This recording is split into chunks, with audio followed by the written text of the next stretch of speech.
You ever move somewhere thinking it's gonna be your slice of paradise, only to find out paradise comes with a rulebook thicker than a phone book and someone itching to enforce it? That's what happened when I retired to a quiet stretch of beach in North Carolina, a place called Sandy Crest, where the dunes whisper secrets and the ocean hums you to sleep. I thought I'd left drama behind after 30 years saving wildlife sea turtles, mostly around the world, but man, was I wrong. I'm Jack Harper, a guy who spent his life knee-deep in sand, tracking endangered critters. After decades with the Wildlife Conservation Network, I bought a little bungalow at the edge of this HOA neighborhood, tucked against a dune line, so pristine it felt holy. It wasn't just a view, it was a sanctuary, a place where loggerhead turtles crawled up every summer, under the moon's glow, to dig nests and lay eggs. I'd sit on my porch, coffee in hand, watching those ancient travelers, feeling like I'd finally found home. I marked their nests with small flags, nothing fancy, just enough to keep folks from trampling them. Old habits from my conservation days. Record the GPS, snap a photo, let nature do its thing. My yard was tidy, my dues paid, my life quiet. I figured I'd blend in, just another retiree sipping coffee by the sea. Then I met Susan Call Me Sue Mitchell, the HOA's self-appointed queen. Picture a woman who treats the HOA handbook like it's the Constitution and her clipboard like it's Excalibur. She'd cruise the neighborhood in her golf cart, red blazer flapping, eyes scanning for violations like a hawk hunting mice. I didn't go to the potlucks, didn't hang Christmas lights in July, so I guess I was already on her radar. But I kept my head down, waved politely, figured I'd stay off her hit list. Spoiler, I didn't. It started with a letter, one of those passive-aggressive courtesy notices stuffed in my mailbox, no stamp, just her loopy signature. My unapproved landscaping and unauthorized signage were, apparently, a threat to neighborhood standards. Landscaping? I'd trimmed some grass to avoid stepping on lizards. Signage? Those tiny nest markers, barely visible unless you knew where to look. I laughed, a short, what the hell laugh, and emailed the HOA, explaining the nests were federally protected, that loggerheads are endangered, that messing with them could land you in serious hot water. No reply. A week later, another letter, this one saying a contractor was coming Monday to fix my dunes. Fix. Like sacred ground needed a makeover. I sent another email, attached photos, quoted the Endangered Species Act, even CC'd Sue herself. Crickets. Saturday morning, she showed up at my door, knocking like she was serving a warrant. Jack, she said, lips tight, you got our notices. I nodded, calm as I could manage. And I responded, those nests are protected, Sue. You can't touch them. She smirked, like I'd just told her the earth was flat. This is HOA property, Jack. You can't just stick flags wherever you want. You got a permit for those turtles. I blinked. You don't need a permit for turtles to lay eggs. They've been doing it for millions of years. She rolled her eyes. Contractors here Monday, 8 a.m. sharp. I shut the door, heart pounding not from fear, but from something fiercer, something that said, you don't mess with this. Monday came, and I was up before dawn, barefoot on the porch, Nikon around my neck like a shield. The ocean was calm, the sky still purple, but my gut churned. I knew what a bulldozer could do to a nest, years of work, gone in seconds. At 7:55, a beat-up pickup rolled in, a young guy with a weed trimmer and a nervous look. Mr. Harper? He said, clutching a clipboard. HOA sent me to clear the dunes. I stepped forward, voice steady. You touch those nests, you're looking at federal charges. They're protected, logged, filmed. His eyes widened. They didn't say anything about wildlife. I pointed to the flags. Those mark endangered turtle nests. You scrape that sand, you're in deep. He backed off, muttering he'd call it in, and peeled out. I thought that was it. I was wrong. 2 hours later, an email hit my inbox. Continued noncompliance. Fines $200 a day for obstructing maintenance and unapproved dune modifications. My blood boiled. I printed my deed me property line stretched 20 feet past the tide mark, slapped it with wildlife codes, and marched to the HOA office, a beige box next to a smoothie shop. The receptionist barely looked up. "Sue's in a meeting." I waited 40 minutes until she strutted out, mid-laugh, freezing when she saw me. "Jack," she said, voice like ice. I handed her the folder. "This is my land, Sue. Those nests are protected. You're breaking the law." She flipped through it, barely glancing. "Right to the board, Jack. That's the process." I leaned in. "It's in writing. And if you push this, it's not just me you'll answer to." She smirked again, but her eyes flickered doubt. Maybe, or something close. That night, I walked my property with a flashlight, heart heavy, checking nests. 3 new ones, fresh, fragile, like promises in the sand. I backed up photos, GPS data, everything, to the cloud. If Sue wanted a fight, I'd be ready. Next morning, I drove to the North Carolina Wildlife Resources Commission. No appointment, just me, a flash drive, and a stack of papers.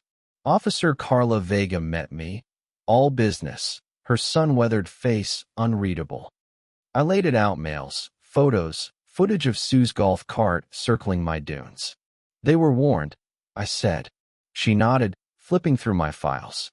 "This is enough for an investigation. We'll send someone in 72 hours. If nests were harmed, it's serious fines, maybe federal charges." I exhaled, relief creeping in like a tide.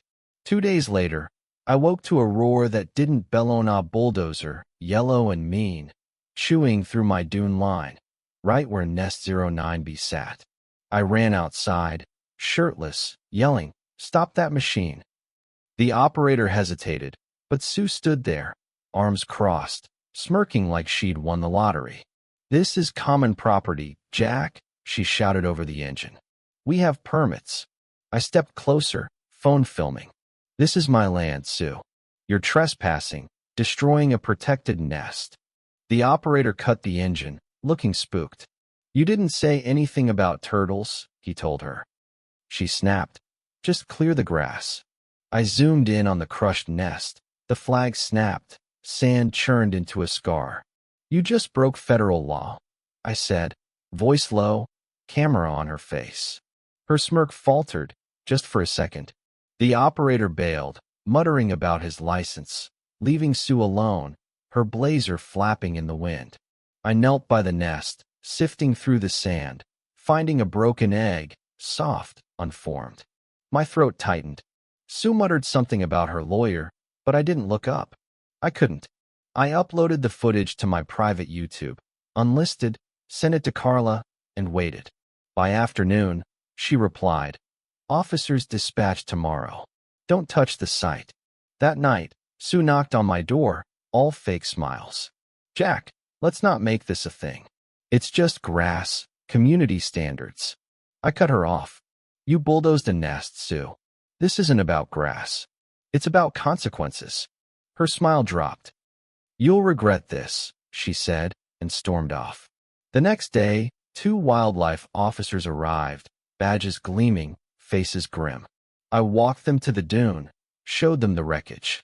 Officer Daniels crouched by the broken egg, snapping photos. "This is bad," he said. They stayed 2 hours, taking samples, reviewing my footage. Daniels looked at me. "You've got a case. Federal's getting involved." I nodded, heart steadying. The tide was turning. Then the HOA doubled down. A packet arrived, 4 violation notices, accusing me of everything from hazardous markers to harassing leadership. Sue was trying to bury me in paperwork, scare me into quitting. She didn't know I'd spent years fighting bigger bullies, corporations, poachers, governments. I called my old friend Lisa, an environmental lawyer who owed me one. She laughed when I sent her the notices. "They're bluffing, Jack. I'm sending a cease and desist." "Sit tight." The neighborhood started waking up. A kid, maybe 15, showed up with a petition, 60 signatures, to save the turtles. His mom, Ellen, a quiet teacher, apologized for staying silent too long.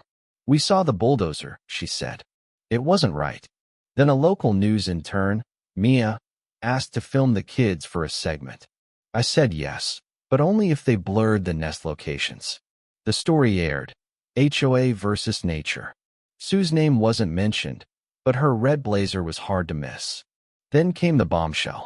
My trail cam caught Sue, sneaking onto the dune at 2 p.m., pulling up nest flags, waving them at her phone like a trophy.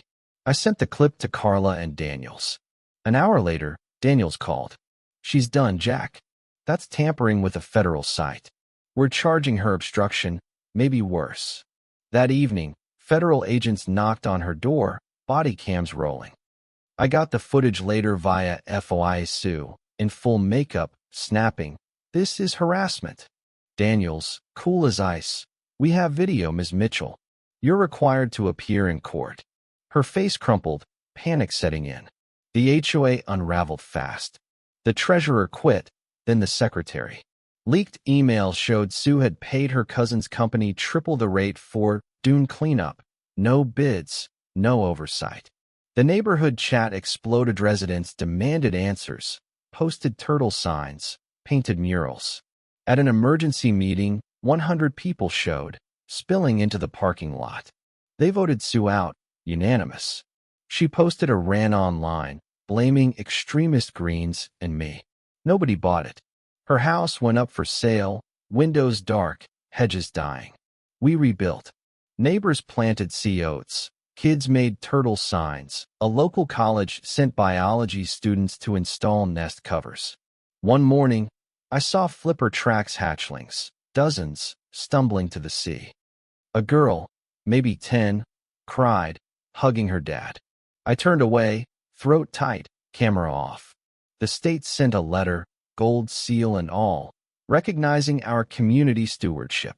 We signed a conservation easement, protecting the dunes forever. At the ceremony, we unveiled a bench, pine-carved, facing the ocean. The plaque read, "For the ones who returned Sandy Crest Sanctuary." I sat there one night, moon high, watching hatchlings crawl to the water, clumsy, perfect. A reporter approached, notepad in hand. "How'd it start, Jack?" she asked. I shrugged. A nest, and a community that decided to care.